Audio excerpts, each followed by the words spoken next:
उसकी आंखों से निकलते हुए आंसू उसके दर्द को बयां कर रहे थे। टूटकर बिखर गई थी मेरी प्यारी ननंद रीमा। मुझे तो लगा था कि सब कुछ ठीक है, लेकिन नहीं जानती थी कि उसके पति और ससुराल वालों की सोच इतनी गिरी हुई निकलेगी। कोई कैसे अपने घर की बहू पर इतना बड़ा इल्ज़ाम लगा सकता है, वह भी बिना किसी सबूत के। हैरान तो मैं भी बहुत थी, लेकिन इस समय सबसे ज़्यादा ज़रूरी था रीमा को संभालना। रीमा, अब बस कर। देख, तेरी बेटी भूख से तड़प रही है, उसे दूध पिला। एक बात बता, तूने कुछ खाया है? तेरी शक्ल से ही पता चल रहा है। रुक, मैं कुछ लेकर आती हूँ। तू खाएगी नहीं तो बच्चे को दूध कैसे आएगा? पागल हो गई है तू भी। किसी और का ना सही, अपने बच्चे के बारे में तो सोच। इतना कहकर मैं किचन में चली गई और फटाफट खाना परोस कर ले आई। रीमा को दूध और दलिया बहुत पसंद है और इसीलिए मम्मी ने वही बनाया था। दूध दलिया खाकर रीमा ने बच्चे को दूध पिलाया और उसे सीने से लगाकर सुलाने की कोशिश करने लगी और मैं उसके पास बैठकर उसे सुलाने की कोशिश करने लगी। थोड़ी ही देर में सर पर हाथ फेरने के बाद रीमा सो गई और उसकी लाडली बेटी भी।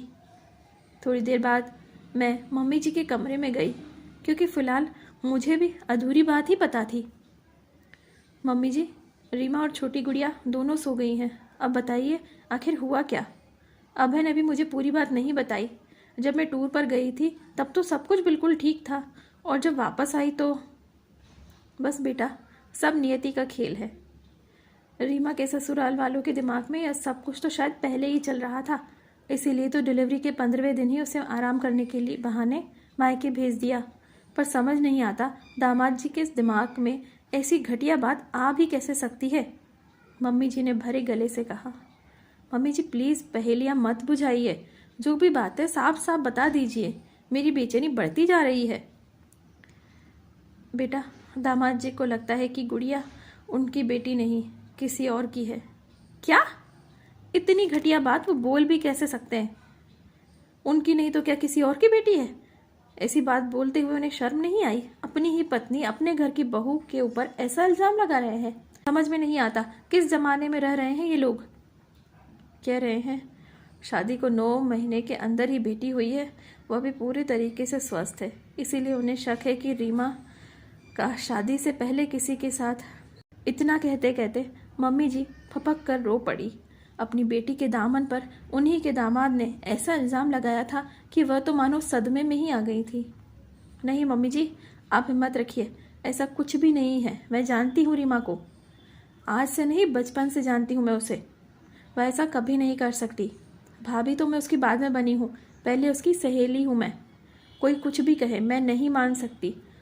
और मैंने रीमा को समझाया भी था कि इतना जल्दी बच्चे के बारे में मत सोचना, लेकिन शुरुआत में वह शर्म और झिझक की वजह से दामाद जी से खुलकर कुछ नहीं कह पाई और ना चाहते हुए भी प्रेग्नेंट हो गई। और यह बात मैं जानती हूँ क्योंकि उसने मुझे बताया था। और आप चिंता मत कीजिए मम्मी जी, हम DNA टेस्ट करवाएंगे और देखना उसके बाद ये साबित हो जाएगा कि गुड़िया दामाद जी और रीमा की ही बेटी है। रीमा पर मुझे पूरा भरोसा है, वह गलत नहीं है मम्मी जी। इतने में ही दरवाजे के बाहर खड़ी हुई रीमा अंदर आ गई। सही कहा भाभी तुमने, मैं गलत नहीं हूँ और मैं जानती हूँ कि आप सबको मुझ पर पूरा भरोसा है, लेकिन फिर भी इस समय DNA टेस्ट करवाना ज़रूरी है और मैं करवाऊँगी भी, क्योंकि मैं जानती हूँ मैं सही हूँ। लेकिन भाभी, यह टेस्ट सिर्फ इसीलिए होगा ताकि मेरे दामन पर जो दाग लगा है वह मिट सके, लेकिन मैं उस घर में दोबारा नहीं जाऊँगी, चाहे कुछ भी हो जाए। वहाँ मेरे आत्मसम्मान को ठेस पहुँची है, मेरे चरित्र पर उंगली उठी है, और मुझ पर उंगली उठाने वाला कोई और नहीं, वह इंसान है जिस पर भरोसा करके शादी के पवित्र बंधन में बंध कर गाजे बाजे के साथ उस घर में गई थी। जब उसे ही मुझ पर भरोसा नहीं तो फिर वहाँ रहने का फ़ायदा भी क्या? भाभी, रहने दोगी ना मुझे अपने घर में? पागल हो गई है क्या? 2 थप्पड़ लगाऊंगी तुझे। मुझसे पहले यह तेरा घर है, समझी? और सुन, तेरे पूरे परिवार को तुझ पर भरोसा है और हम हमेशा तेरे साथ हैं और रहेंगे। मेरे मुंह से निकले ये शब्द शायद रीमा के दिल तक पहुंच चुके थे, इसीलिए उसने मुझे अपने गले से लगा लिया। आंसुओं की कुछ बूंदें अब मेरे गालों पर भी आ चुकी थी और मम्मी जी का हाथ हम दोनों के सर पर था। दोस्तों, यह कहानी एक सत्य घटना पर आधारित है, इसीलिए कोई त्रुटि हो तो क्षमा प्रार्थी हूँ। रीमा की यह कहानी आपको कैसी लगी?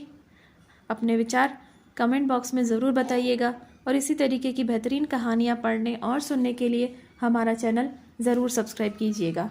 धन्यवाद।